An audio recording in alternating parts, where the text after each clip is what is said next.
Welcome back. आप देख रहे हैं कॉफी विद सुमी जैन। दोस्तों, चुनाव के नतीजे आ गए। अभी तक मंथन चल रहा है और ये मंथन 5 साल चलता रहेगा 2029 तक कि ये हुआ तो हुआ कैसे। और मैंने वीडियो भी बनाया है, जो हुआ सो हुआ।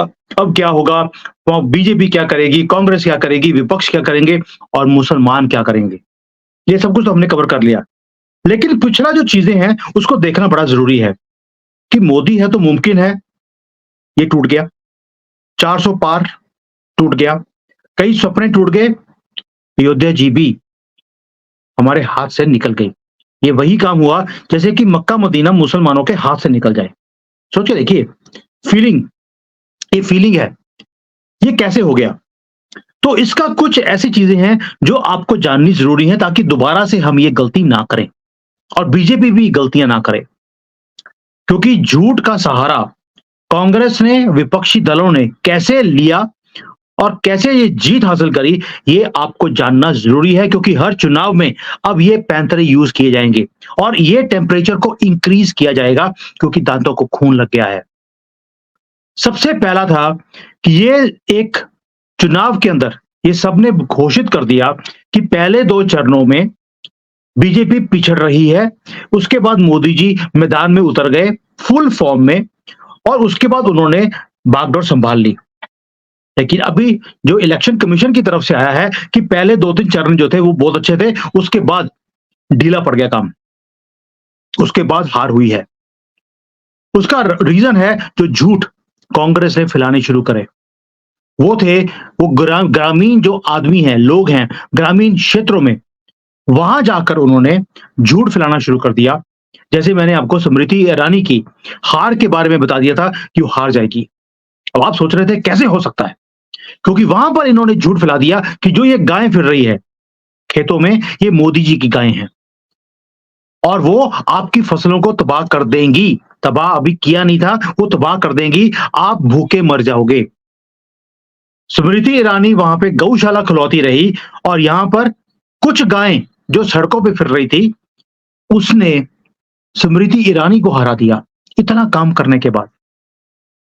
ये ऐसी छोटी छोटी चीजें होती हैं जिसके ऊपर कांग्रेस ने ध्यान दिया कि कैसे लोगों को भ्रमित किया जाता है। क्योंकि 75 साल की हिस्ट्री है, चैंपियन है वो लोगों को बेवकूफ बनाने में। हम काम करते रहे, हिंदू राष्ट्र बनाने में लगे रहे। वो झूठ जिसके सर के ऊपर, जिसकी पिलर्स के ऊपर उनकी सत्ता चलती है, वो कामयाब हुई और फैलाई गई अच्छी तरह से।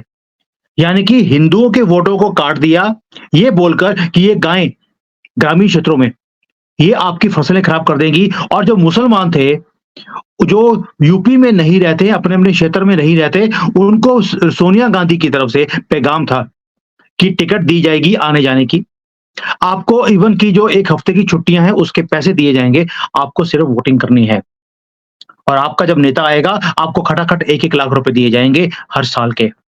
लोग फंस गए और इसका जो तोड़ था वो निकाला ही नहीं गया क्योंकि दिमाग में ये था आएगा तो मोदी ही। और ये जो क्षेत्र हैं जिसमें एरियाज की बात कर रहा हूं, यहाँ पर ज्यादातर लोगों के पास वो पुराने तरह के फोन होते हैं, स्मार्टफोन भी नहीं होते। तो अगर बीजेपी उसका तोड़ निकालने की कोशिश भी करती तो कर नहीं सकती थी क्योंकि उन्होंने वहां पर ग्राउंड पर जाकर काम किया। कांग्रेस के लोगों ने ये काम बीजेपी करती थी हमेशा ग्राउंड पर। इस बार कांग्रेस ने बीजेपी से सीखकर, हो सकता है कि उनके जो लोग छोड़कर कांग्रेस को वो बीजेपी में आ गए थे, उन्होंने ये सारी स्ट्रेटेजीज को सीखा हो कि बीजेपी ये चुनाव जीतती कैसे है। कॉपी पेस्ट तो करने में माहिर है क्योंकि चाइना से सीखते हैं सारा कुछ। और ये चीजें घात कर गई दिलों में। और एक और चीज भी हुई कि जो विपक्ष है यानी कि कांग्रेस है, ये जिसको बोलते हैं कि तथ्यों के ऊपर ये मुकाबला नहीं कर सकते थे, इन्हें पता था। क्योंकि बीजेपी की सरकार, मोदी जी की सरकार, भ्रष्टाचार के ऊपर कोई भी दाग नहीं था। तो उन्होंने झूठ फैलाना शुरू कर दिया। कभी अदानी, कभी स्टॉक मार्केट, कभी ये एलआईसी बेच देंगे। ये सारे चीजें करने की कोशिश करी ताकि उनके ऊपर दाग लगाया जाए। अगर नहीं भी है तो लोगों को दिखना शुरू हो जाए। और साथ में इन्होंने ये काम कर दिया कि जो निचले लेवल का वर्ग है, जो बीजेपी के साथ अभी-अभी जुड़ा था, जो सनातनी है वो तो शुरू से जुड़ा हुआ है, लेकिन जो एससी, एसटी, ओबीसी हैं, ये नए-नए जुड़े थे बीजेपी के साथ। उनको हिलाने के लिए, क्योंकि उन्हें भ्रमित करना बड़ा ही आसान था, अभी-अभी जुड़े हैं। उनको बोल दिया कि जो गवर्नमेंट है वो 400 पार इसलिए माँग रही है क्योंकि इन्होंने आरक्षण को खत्म करना है। और जब बीजेपी ने उसका काउंटर करना शुरू किया, तो क्या हुआ? It was too late. और साथ में उन्होंने ओबीसी, एससी, एसटी वालों को बोल दिया कि भई आपकी जो महिलाएँ हैं उनको हम 1-1 लाख रुपए उनके खाते में पहले महीने से हम डालना शुरू कर देंगे। पैसा बहुत बड़ी चीज़ है और प्रलोभन भी इतना बड़ा था, 8,500 रुपए कम नहीं होते। देना उनको भी पता था, उनके बाप नहीं दे सकता। और उनके बाप ने तो बोला भी था कि 1 रुपए भेजता हूँ, 85 पैसे तो मेरी फैमिली ही खा जाती है। यानी कि 1 लाख में से 85,000 रुपए तो राहुल गांधी और इसकी पोल डांसर माँ ने ही खाने थे। लेकिन लोग इन चीज़ों में फँस गए, बीजेपी ने काउंटर ही नहीं किया। ये बोलते रहे मोदी की गारंटी, और मोदी की गारंटी में क्या था, वो बताया ही नहीं। तो ये इसीलिए ये जीते हैं झूठ के सहारे पर। एक और झूठ था, जो किसानों के बीच में फैलाया गया कि सरकार अमीरों की सरकार है, किसानों के विरोध में काम करती है। ये सिर्फ अदानी अंबानी को आपकी ज़मीनें बेच देगी, आपको सड़कों पे ले आएगी। और ये जो सारे इनके झूठ थे, मोदी जी ने या उनकी टीम ने काम ही नहीं किया उसे ज़ीरो करने के लिए। क्यों? इनको लगता था कि आएगा मोदी ही, बकवास करने दो इनको। हम हँसते रहे राहुल के ऊपर, वो ज़मीन पे काम करता रहा कि इस बार प्रधानमंत्री बनना है, इतना दूर रह गया वो प्रधानमंत्री बनते-बनते। 272 चाहिए थे, 260 के आस-पास तो वो पहुँच गया था, अगर नीतीश बाबू और चंद्रबाबू नायडू साथ में जुड़ जाते उनके। फिर क्या होता आपका? यानी कि झूठ के सहारे पर मोदी जी की सरकार गिर सकती थी। विपक्ष ने इतनी बड़ी चाल चली थी और हमें पता ही नहीं चला। हम यही गफलत में रहे, आएगा तो मोदी ही। और जो नेता थे बीजेपी के, उनको भी यही लगता था, यकीन भी था कि जादू मोदी जी का ही चलेगा। ये जादूगर हैं, जहाँ जाते हैं वहाँ पर भीड़ आती है और वोटिंग उनको करती है। और भीड़ को भी लगा कि इतनी बड़ी भीड़ मोदी जी को वोट करेगी, मुझे जाने की ज़रूरत क्या है? और ये एक और झूठ था, जो कांग्रेस ने और विपक्षी दलों ने फैलाया टीवी के थ्रू, न्यूज़ चैनल्स के थ्रू। इंटरव्यूज़ करवाए गए हर एक एरिया में जाकर। हमें तो मोदी जी बड़े पसंद हैं, हमें मोदी जी ने घर दिया, हमें राशन दिया, हम तो मोदी जी को ही वोट देंगे। ऐसी-ऐसी वीडियोज़ बताई गई। आएगा तो मोदी ही, हर एक आदमी बोल रहा था। ये वीडियो जानबूझकर दिखाई गई। यही काम इन्होंने 2004 में किया था, मैंने भी वीडियो बनाया था उसके ऊपर, कि यही सेम स्ट्रैटेजी 2004 में खेली गई थी वाजपेयी जी के साथ और उनकी गवर्नमेंट गिर गई थी क्योंकि इन्होंने बोल दिया था TINA, there is no alternate to Vajpayee. इस बार भी वही था TINA, there is no alternate to Modi. और मैंने ये वीडियो बनाया था, वही गलती कर रहे हैं हम लोग। मीडिया वही गंदा खेल खेल रहा है और ये होने वाला है। और लोग मुझे ताने मार रहे थे, आप मेरे ऊपर हँस रहे थे कि इसका पागल दिमाग खराब हो गया है, ये चाइना में बैठकर इसको समझ क्या है। अब ये जो सारी चीज़ें हैं, इसके कारण क्या हुआ कि इवन जो नेता थे बीजेपी के, वो भी जाकर सो गए। ज़मीन पे उतरे ही नहीं कि इतनी भीड़ आ रही है मोदी जी को देखने के लिए, वो जहाँ जाते हैं, वहाँ पर जीत जाते हैं। और इसीलिए जो ये जादू था मोदी जी का, वो भ्रम भी टूट गया। ये टूटना ज़रूरी भी था। मोदी जी का भी, उनकी टीम का भी, कि किसी भी चीज़ को आप टेकन फॉर ग्रांटेड नहीं ले सकते। और उसका उदाहरण है अयोध्या जी। 500 साल के बाद मंदिर बने और अब वो अयोध्या जी हार जाएँ। उसका रीज़न एक और भी है, क्योंकि जैसे ही उन्होंने देखा विपक्ष ने एक और झूठ कि राम मंदिर के कारण राम की लहर बहुत बड़ी है, उन्होंने एक और गेम खेल दिया कि वहाँ पर प्रेज़िडेंट मुर्मू को आने ही नहीं दिया गया। वर्ड्स का चयन देखिए, उनको आने नहीं दिया क्योंकि वो ओबीसी थी। और ये जो ओबीसी, एससी, एसटी वाले हैं, उनको तीर लगा ये चीज़ का। उसमें क्या सच है, क्या झूठ है, किसी को मतलब ही नहीं है। वो सब एकजुट हो गए और एकजुट होकर मोदी जी के खिलाफ वोटिंग कर दी। यानी कि राम मंदिर ने हिंदुओं को जोड़ने की बजाय काट दिया, बांट दिया और ये विपक्ष का झूठ काम कर गया। और जो मोदी जी की टीम है वो काउंटर ही नहीं किया, उन्होंने मुकाबला ही नहीं किया इन चीजों को करने के लिए, और आईटी सेल इसमें बहुत पीछे रहा, सोया रहा, आएगा तो मोदी ही। सारी टीम को लगता था आएगा मोदी ही, और हमारे जैसे लोग जो हर रोज वीडियोस बना रहे थे आगाह करने के लिए कि नहीं, इतना आसान नहीं है, पूरी दुनिया की फोर्सेस लगी हैं, बड़े बड़े धुरंधर लगे हैं, वो रेजिम चेंज के मास्टर्स हैं। नहीं सुनी किसी ने बात, गवर्नमेंट को भी मैंने बताया, आपको मालूम है मैं गवर्नमेंट के सर्कल्स में मेरी पकड़ है, मैं मिलता हूं उनसे, लेकिन नहीं सुना, सब हंसते रहे मेरे ऊपर। और एक आखिरी काम जो हुआ, जो कांग्रेस ने किया, मोदी जी की टीम ने नहीं किया। हर चुनाव में जो आरएसएस की टीम है वो नीचे मैदान में उतरती है, उतरकर वो लोगों को घर से उठाकर वहां पे मतदान दिलवाने जाती है। इस बार कांग्रेस ने वो काम किया, बीजेपी ने नहीं किया, कि लोग जाएंगे राम की लहर में, लोग पहुंच जाएंगे, मतदान देंगे और मोदी ही जीतेंगे। नहीं हुआ, कांग्रेस ने किया ये काम इस बार। बहुत पैसा फेंका है। जब मैंने वीडियो बनाया था इसके ऊपर कि सोनिया गांधी अरबों रुपए लगा रही है अपने पप्पू को प्रधानमंत्री बनाने के लिए, वो काम उन्होंने किया है। ये तो राम जी ने बचा लिया हमें, वरना नैया डूब गई थी, अगले 5 साल में सनातनी खत्म हो जाते। मंदिर के ऊपर तो पहले दिन बुलडोजर चलाना है उन्होंने, ताकि हिंदू रोते रहें और उन्हें खुशी मिलती है हिंदुओं को रुलाने के लिए। और ये सारे काम उन्होंने बड़ी बेखूबी से उन्होंने काम किए हैं। और एक काम और किया, जो कार्यकर्ता पुराने थे बीजेपी के अंदर, उन्हें लगा कि हमें साइडलाइन करके नए लोगों को लेके आया जा रहा है, उन्होंने भी ऑपोजिशन का समर्थन करना शुरू कर दिया या घर पे बैठ गए। वसुंधरा राजे उसकी बहुत बड़ी एक कड़ी है। मेरे बहुत अच्छे संबंध रहे हैं वसुंधरा जी के साथ, हमने बहुत प्रोजेक्ट्स के ऊपर काम भी किया है, काम करने की प्लानिंग भी की थी। और मुझे नहीं समझ आता कि 2 लोग हैं जिनके साथ मेरे बहुत अच्छे संबंध रहे हैं, एक सुब्रमण्यम स्वामी, एक वसुंधरा राजे, और दोनों ही एंटी बीजेपी क्यों बन गए मुझे समझ नहीं आया। लेकिन इन्होंने आग में घी डालने का काम भी पूरा किया है, बाहर निकले नहीं और अपने लोगों को बाहर निकलने भी नहीं दिया कि मोदी है तो मुमकिन है करके दिखा दो हमारे बिना।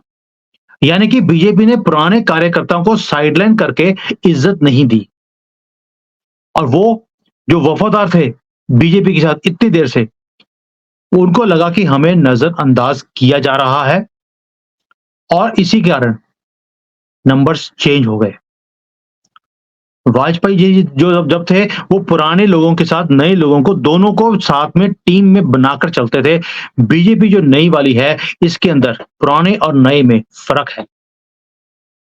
ये तो शुक्र कीजिए मामा जी का एमपी में, उन्हें साइडलाइन किया गया फिर भी उन्होंने साथ में लगे रहे और किंग मेकर बन गए। एमपी में सारी की सारी सीटें इमेजिन नहीं कर सकते थे कभी भी, वो सीट भी जो जहां से कभी जीते नहीं वहां भी जीत गए। यहां पर एक फर्क रहा कांग्रेस में और बीजेपी में।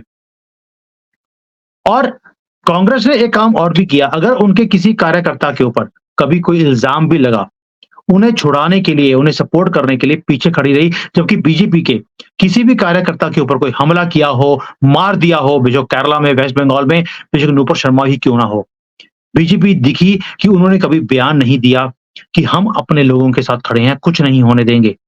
ऐसा कभी कुछ हुआ ही नहीं। तो लोगों को लगा कि जब हमारी कोई सपोर्ट ही नहीं है तो हम खड़े क्यों इनके साथ, हम ओपनली आकर समर्थन क्यों करें।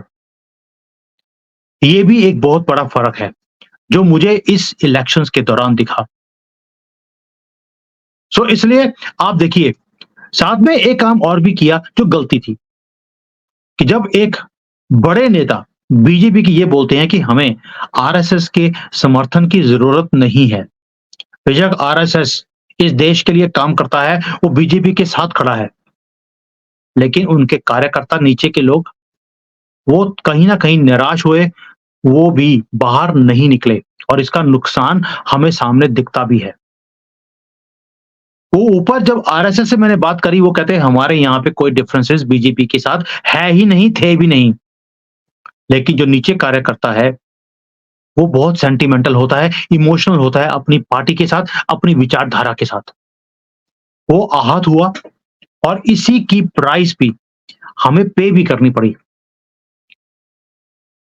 और एक ऐसा नहीं है कि सारे काम सही हुए या सारे काम गलत हुए। बहुत काम ठीक भी हुए।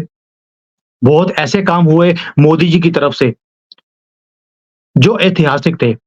लेकिन कहीं न कहीं चूक हुई उसकी मार्केटिंग में।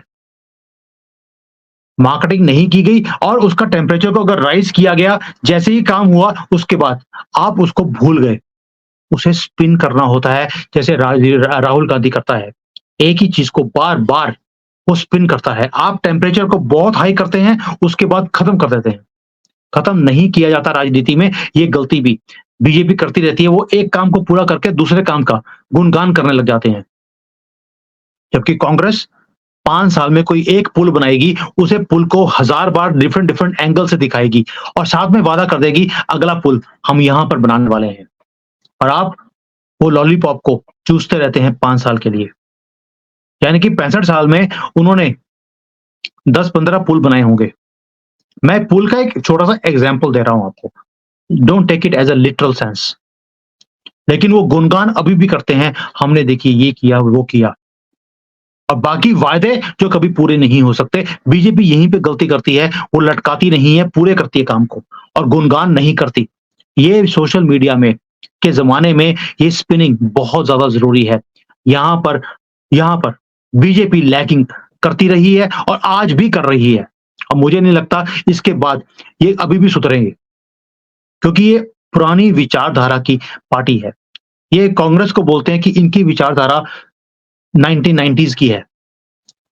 लेकिन बीजेपी के अंदर भी बेशक उनके जो सपने हैं वो अगले 1000 साल के हों, काम करने का तरीका आज भी पुराना ही है।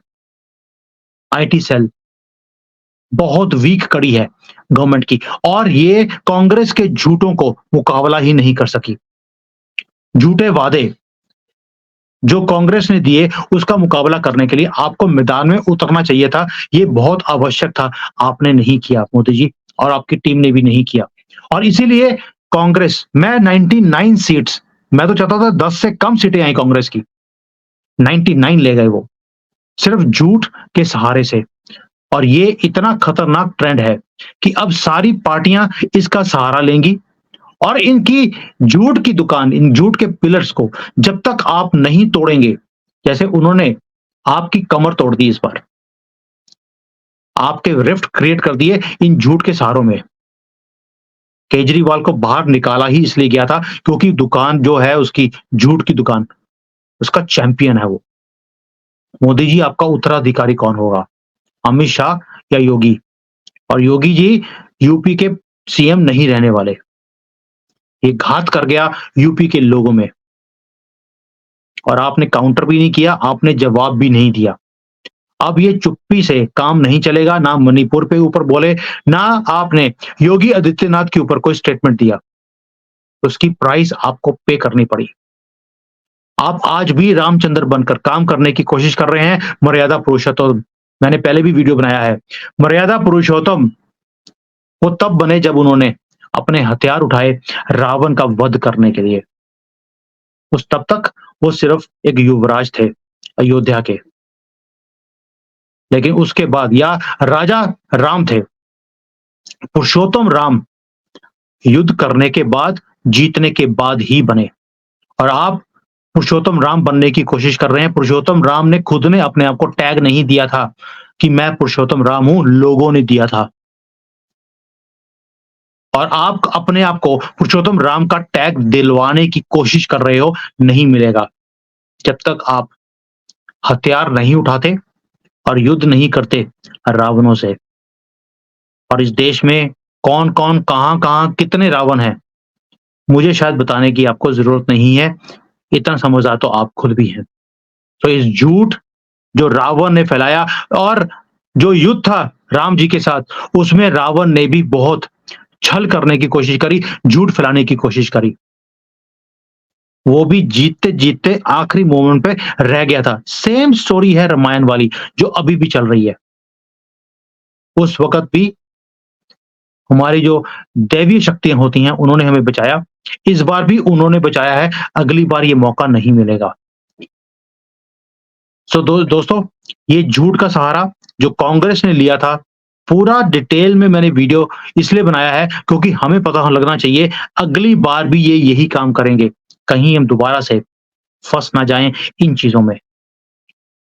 आँखें खोल कर रखिए, जगाते रहिए। मैं दोबारा बोल रहा हूँ, जगाते रहिए लोगों को। ये काम अब हमें सबको करना पड़ेगा, लोगों को जगाने का। क्योंकि लास्ट टाइम कुछ लोग लगे रहे, बाकी सोते रहे और आपके सामने नतीजे हैं। अगली बार वो सोते हुए जो लोग हैं, वो उठ ही नहीं पाएँगे, ये भी देख लेना आप। जय Hind, Vande Mataram. Hi there. If you liked the video, please don't forget to smash the like button, subscribe to our channel, and activate the bell icon so that you receive all notifications whenever we upload a new video. Thanks for watching.